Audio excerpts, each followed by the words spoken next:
The Vikings' ambition, the attempt to conquer England in 1066. Genre: historical epic war drama.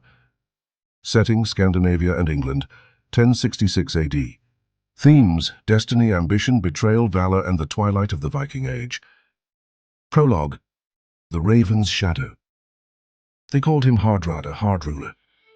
Harald Sigurdsson, king of Norway, stood atop the fjord-stained cliffs of Trondheim, with a sword forged from eastern steel, and eyes that had seen the riches of Constantinople.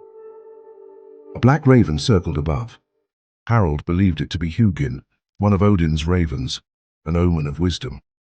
His seers told him England's throne was vulnerable, tangled in a web of rival claims and Saxon weakness. A message had come from Tostig Godwinson, brother to England's new king, Harald Godwinson. He offered betrayal in exchange for restoration. Harald's ambition stirred. He would cross the sea, not to raid but to conquer. For glory. For Odin. For the last Viking Empire. Harald Hardrada had not always been a king. He had once bled in the Battle of Stiklestad beside his brother, Olaf the Holy. Exiled, he had sailed east and become a commander of the Varangian Guard, fighting in the sands of Arabia and the marble courts of Byzantium. Now, grey at the temples but iron in will, he summoned his jarls from all of Norway. His dream was not just conquest, it was legacy, a Norse dominion stretching from the icy fjords to the English Midlands. In early September 1066, over 300 longships set sail from the port of Solund. Harald's army numbered around 10,000 men, veteran berserkers, disciplined axe warriors, and even Byzantine-trained archers. With Tostig by his side, he sailed for Northumbria. The dragonheads cut through the mist like prophecy.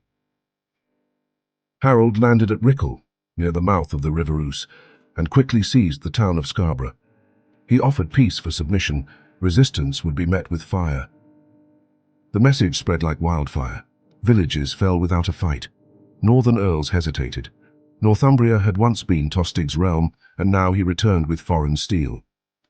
On the 20th of September 1066, Harald faced English resistance at the Battle of Fulford, just south of York. The English earls Edwin and Morcar mustered a force of perhaps 5,000. They believed they had trapped the Vikings along the riverbank. They were wrong. Harald deployed a classic Varangian pincer movement.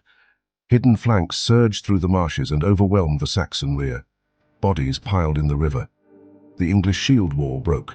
Fulford was a massacre. York surrendered 2 days later. Harald believed the gods had blessed him. He was wrong. Chapter 3. Stamford Bridge, the sky burns. On the 25th of September, as Harald and his men basked in their victory, word came of a rapid march. King Harald Godwinson had arrived with his main army, having marched over 185 miles from the south in just 4 days. The Norwegians were caught off guard, many without armor, basking in the late summer sun at Stamford Bridge. What followed was not a battle, it was a reckoning. Legend tells of a lone Norse berserker, holding the narrow bridge against hundreds, wielding a Dane axe like a windmill of death, slaying over 40 men before being felled from beneath by a spear through the planks. Harald, refusing to retreat, donned his full armor. His towering frame made him a god among men, rallying his warriors even as they fell around him. He charged the English line and took an arrow to the throat. No scream, no surrender. He died standing. Tostig fell beside him. The Norsemen begged for peace.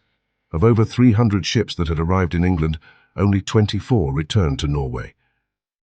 It was the last great Viking invasion of England. Harald's body was returned to Norway with honor.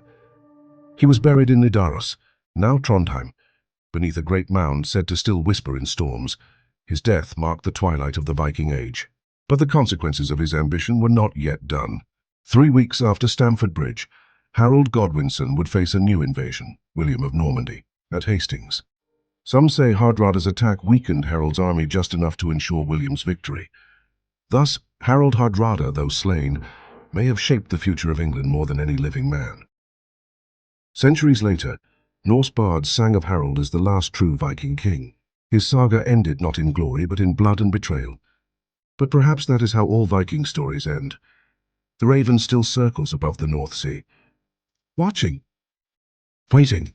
Some say it waits for another Hardrada. Others say it waits for the end of all kings. But the wind that carries its wings whispers a name still feared. Hardrada, the hard ruler. He was the thunder that followed the lightning of Ragnar, the last axe raised for Odin, the storm that broke but never bowed. Saga of the North Wind.